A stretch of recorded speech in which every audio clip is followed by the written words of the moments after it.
Hello guys, welcome back to my channel. ಎಲ್ಲರೂ ಹೊರಗಡೆಗೆ ಮೋಮೋಸ್ ಎಲ್ಲ ತಿಂದಿರ್ತೀರಾ. ಈ ಥರ ಒಂದು ಸತಿ ಮನೆಯಲ್ಲಿ ಟ್ರೈ ಮಾಡಿ ಫ್ರೆಂಡ್ಸ್, ತುಂಬ ಇಷ್ಟ ಆಗುತ್ತೆ. ವಿಡಿಯೋ ತನಕ ನೋಡಿ. ನಾನು ಇಲ್ಲಿ ಫಸ್ಟಿಗೆ ಬಿಸಿ ನೀರನ್ನ ಕಾಯಿಸ್ಕೊಂಡಿದ್ದೀನಿ ಫ್ರೆಂಡ್ಸ್. ಅದಾದಮೇಲೆ ಅಕ್ಕಿ ಹಿಟ್ಟು ಮತ್ತು ಸ್ವಲ್ಪ ಉಪ್ಪು ಹಾಕ್ಕೊಂಡು ಮಿಕ್ಸ್ ಮಾಡ್ಕೊಳ್ಳಿ. ಅದಾದಮೇಲೆ ನೀರು ಈ ಥರ ನಮಗೆ ಚೆನ್ನಾಗಿ ಕಾಯ್ದಿರಬೇಕು ಫ್ರೆಂಡ್ಸ್.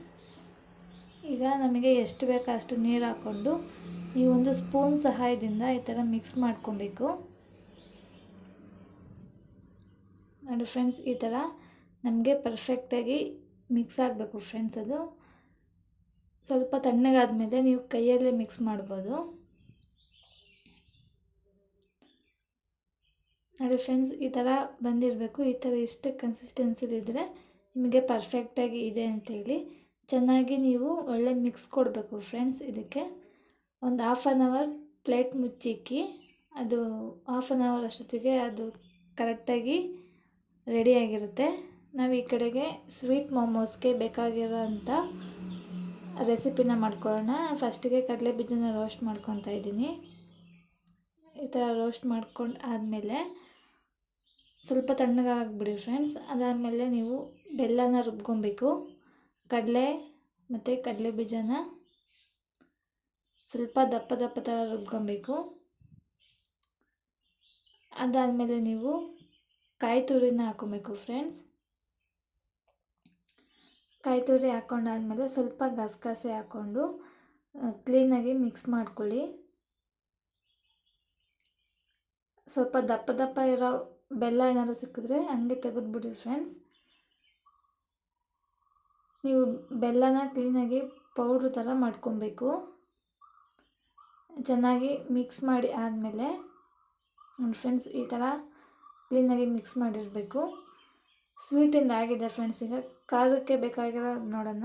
ಹಸಿಮೆಣ್ಸಿನ್ಕಾಯಿ, ಉಪ್ಪು ಮತ್ತು ಕಡಲೆಬೇಳೆ, ಬೆಳ್ಳುಳ್ಳಿ, ಶುಂಠಿ ಹಾಕ್ಕೊಂಡು ದಪ್ಪ ಥರವಾಗಿ ರುಬ್ಕೊಬೇಕು.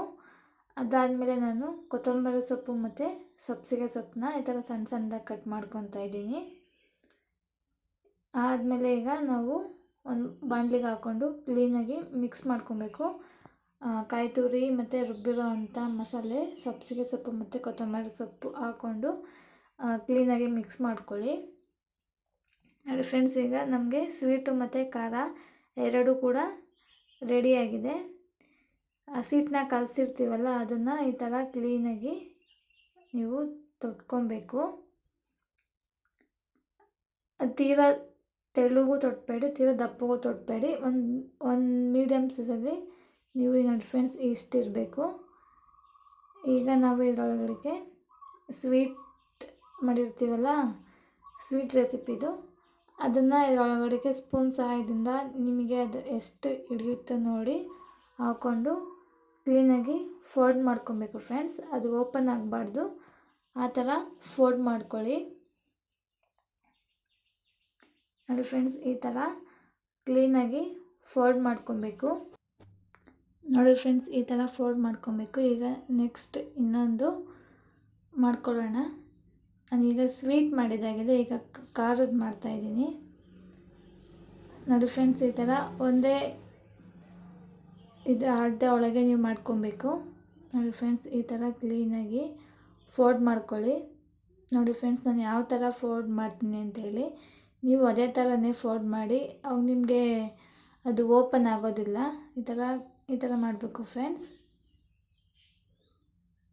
ಕಾಣ್ತಾ ಇದೆಯಲ್ವಾ? ಈ ಥರ ಮಾಡಬೇಕು. ಈಗ ರೆಡಿಯಾಗಿದೆ ಫ್ರೆಂಡ್ಸ್ ನೋಡಿ ಫ್ರೆಂಡ್ಸ್. ಈಗ ರೆಡಿಯಾಗಿದೆ. ಯಾವ ಥರ ಅದನ್ನು ಬೇಯಿಸ್ಬೇಕು ಅಂತೇಳಿ ತೋರಿಸ್ತೀನಿ. ಫಸ್ಟಿಗೆ ನಾನು ಇಡ್ಲಿ ಪಾತ್ರೆಗೆ ನೀರು ಹಾಕ್ಕೊಂಡು ಸ್ವಲ್ಪ ಹುಣಸೆಹಣ್ಣು ಹಾಕ್ಕೊಂಡು ನಾವು ಇಡ್ಲಿ ಪ್ಲೇಟ್ನ ಇಕ್ಕೊಬೇಕು. ನೀವು ಇಡ್ಲಿ ಪ್ಲೇಟಿಗೆ ಎಣ್ಣೆನ ಸವರಬೇಕು ಫ್ರೆಂಡ್ಸ್. ಈ ಥರ ಕ್ಲೀನಾಗಿ, ಅಲ್ಲಂದರೆ ಅದು ಕಚ್ಕೊಂಡ್ಬಿಡುತ್ತೆ ನೋಡಿ ಫ್ರೆಂಡ್ಸ್. ಈ ಥರ ಕ್ಲೀನಾಗಿ ಜೋಡಿಸ್ಕೊಳ್ಳಿ ನೀವು. ಅದು ಒಂದಕ್ಕೊಂದಕ್ಕೆ ಕ್ಲೀನಾಗಿ ಕಚ್ಕೊಬಾರ್ದು, ದೂರ ಕ್ಲೀನಾಗಿ ಇಕ್ಕಿ ಫ್ರೆಂಡ್ಸ್. ಈಗ ಒಂದು ಪ್ಲೇಟಿಗಾಗಿದೆ, ಇನ್ನೊಂದು ಪ್ಲೇಟಿಗೆ ಅದೇ ಥರನೇ ಮಾಡ್ಕೊಳ್ಳೋಣ.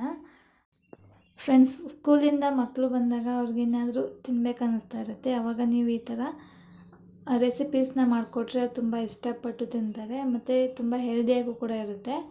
ನಾವು ಹೊರಗಡೆ ಹೋಗಿ ತಿನ್ನೋ ಅಷ್ಟು ಟೈಮ್ ಇರಲ್ಲ ಅಂದರೂ ಈ ಥರ ಮಾಡಿಕೊಂಡು ತಿನ್ಬೋದು ಫ್ರೆಂಡ್ಸ್. ತುಂಬ ಟೇಸ್ಟಿಯಾಗಿರುತ್ತೆ. ಇದನ್ನು ಒಂದು 10 ಮಿನಿಟ್ಸ್ ನಾವು ಕುಕ್ ಮಾಡಬೇಕು. ಕ್ಲೀನಾಗಿ ನೋಡಿ ಫ್ರೆಂಡ್ಸ್, ಈಗ ಬೆಂದಿದೆ. ಎಷ್ಟು ಚೆನ್ನಾಗಿ ಬೆಂದಿದೆ ಅಂತೇಳಿ ತೋರಿಸ್ತೀನಿ.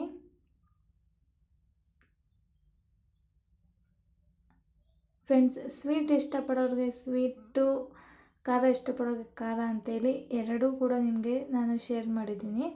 ತುಂಬ ಈಸಿ ಫ್ರೆಂಡ್ಸ್, ತುಂಬ ಬೇಗನೆ ಆಗೋಗ್ಬಿಡುತ್ತೆ. ನೋಡಿ ಫ್ರೆಂಡ್ಸ್, ಅದೆಷ್ಟು ಕ್ಲೀನಾಗಿ ಬರ್ತಾಯಿದೆ ಅಂತೇಳಿ, ಒಂದಕ್ಕೊಂದಕ್ಕೆಲ್ಲೂ ಗಚ್ಕೊಂಡಿಲ್ಲ. ನಾನು ನಿಮಗೆ ತೋರಿಸ್ತೀನಿ ಅದೆಷ್ಟು ಚೆನ್ನಾಗಿ ಬಂದಿದೆ ಅಂತೇಳಿ. ಇದು ಖಾರದ್ದು ಫ್ರೆಂಡ್ಸ್. ನೋಡಿ, ಮನೇಲಿ ನಾವು ಮಾಡ್ಕೊಂಡು ತಿನ್ನೋದ್ರಿಂದ ತುಂಬ ಹೆಲ್ತಿಯಾಗಿರುತ್ತೆ, ತುಂಬ ಟೇಸ್ಟಿಯಾಗೂ ಕೂಡ ಇರುತ್ತೆ ಫ್ರೆಂಡ್ಸ್. ಎಲ್ಲರೂ ಕೂಡ ಇಷ್ಟಪಟ್ಟು ತಿಂತಾರೆ. ಫ್ರೆಂಡ್ಸ್, ವಿಡಿಯೋ ಇಷ್ಟ ಆಗಿದ್ರೆ ಪ್ಲೀಸ್ ಲೈಕ್ ಮಾಡಿ, ಶೇರ್ ಮಾಡಿ, ಕಮೆಂಟ್ ಮಾಡಿ, ಸಬ್ಸ್ಕ್ರೈಬ್ ಮಾಡ್ಕೊಳ್ಳಿ ಫ್ರೆಂಡ್ಸ್. ಇಲ್ಲಿವರೆಗೂ ವಿಡಿಯೋ ನೋಡೋದಕ್ಕೆ ಥ್ಯಾಂಕ್ ಯು.